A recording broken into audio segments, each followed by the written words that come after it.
Assalamualaikum, thanks for clicking this video.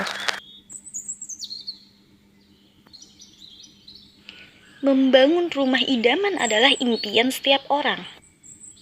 Sayangnya, hal itu seringkali terhambat oleh keterbatasan lahan atau budget. Tapi jangan khawatir. Kamu bisa menyiasatinya dengan mencoba desain rumah tumbuh. Secara sederhana, rumah tumbuh dapat diartikan sebagai pembangunan hunian yang dilakukan secara bertahap. Tentunya, rumah tumbuh bisa dijadikan sebagai alternatif bagi Anda yang ingin memiliki rumah dengan dana atau lahan terbatas. Dan tentunya, juga dapat menjadi solusi penambahan jumlah anggota keluarga di masa depan. Ini masih tentang pembuatan rumah dengan lahan yang miring. Solusinya dengan menambahkan ruang bawah tanah pada bagian tanah yang rendah. Karena selain lebih kuat, hal ini juga dapat mengurangi biaya pengerukan tanah.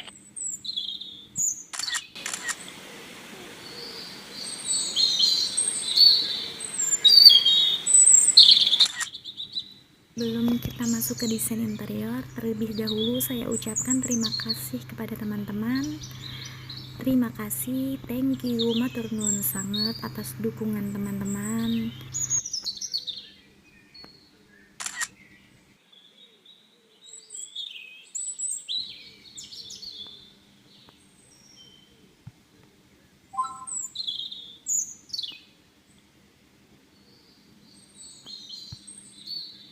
Sekarang kita masuk untuk melihat desain interior. Kita masuk melalui pintu utama.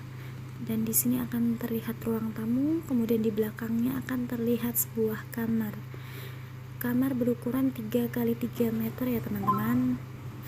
Dan ruang tamu ini aslinya adalah sebuah ruangan berukuran 3 x 6 meter yang kemudian disekat oleh almari besar dan dijadikan dua.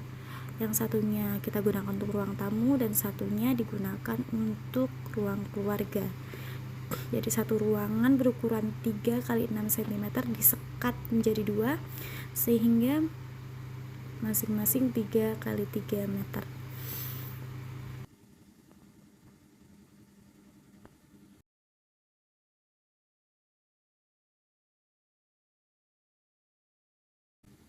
Nah, di belakang ruang tamu ini nanti ada kamar lagi, sama berukuran 3 x 3 meter seperti kamar sebelah. Hanya bedanya di kamar ini terdapat kamar mandi. Kamar mandinya kecil ya, kecil memanjang, berukuran 1 x 3 meter. Jadi menyesuaikan ukuran kamar ini ya. Kamar ini kan 3 x 3 meter dan kamar mandinya 3 x 1 meter. Lahan kecil. Sisa lahan kecil digunakan untuk membuat kamar mandi yang berada di dalam kamar. Dan keluar dari kamar ini akan terlihat sebuah ruangan. Ruangan ini nantinya digunakan untuk dapur. Nah, seperti ini. Jadi sebagian digunakan dapur dan sebagian lagi digunakan tangga untuk akses ke ruang bawah tanah itu ya. Jadi untuk akses ruang bawah tanah itu ada dua. Yang pertama tangga di luar, kemudian di dalam juga ada tangga pas di samping teras, ruangan dapur dan sampingnya tangga seperti ini. Ini tangga untuk menurun ke ruang bawah tanah ya, kita menuju ke ruang bawah tanah. Ya seperti ini ya, masih kosong.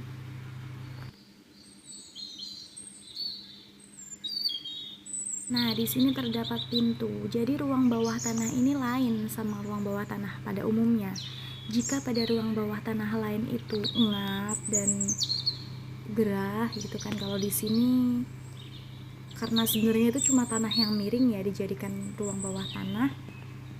Jadi bisa ketika keluar dari pintu ini bisa melihat dan juga dapat menghirup udara secara langsung ya teman-teman. Dan di sini ada kolam renang. Di sini ada kolam renang dan ada tangga. Ini tangga berada tepat di depan dapur.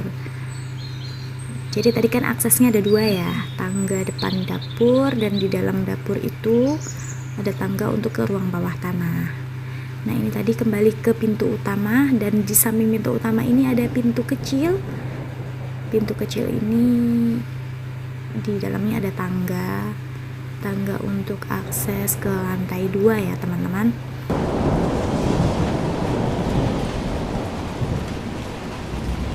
Nah, ketika naik ke lantai 2 ini, ruang pertama yang akan terlihat adalah musola. Jadi ada musola kecil berukuran 2 kali 3 meter.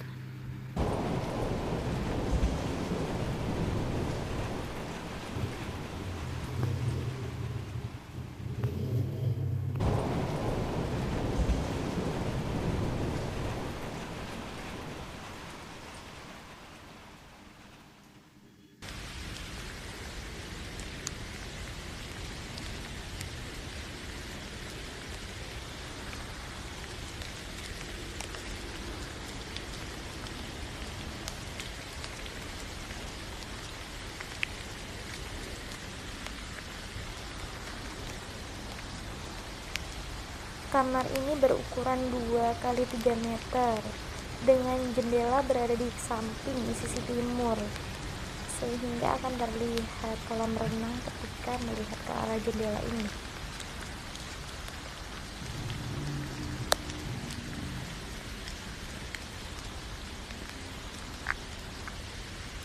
Dan di sisi kanan kamar ini tadi ada kamar lagi berukuran 4 kali 4 meter dengan kamar mandi berada di dalam kamar. Kamar mandi berukuran 1,5 meter kali 1,5 meter.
Terakhir, tangga menuju rooftop.